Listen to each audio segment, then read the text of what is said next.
98 ton batu bara tanpa dokumen resmi pengangkutan diamankan Subdit 4 Tipiter Direktorat Reserse Kriminal Khusus Polda Sumsel di Kelurahan Batu Kuning, Kecamatan Batu Raja, Kabupaten Oku saat hendak dibawa ke Lampung.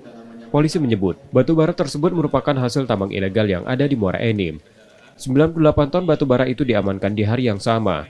Masing-masing diangkut menggunakan 4 unit truk Fuso. 6 sopir dan kondektur diamankan.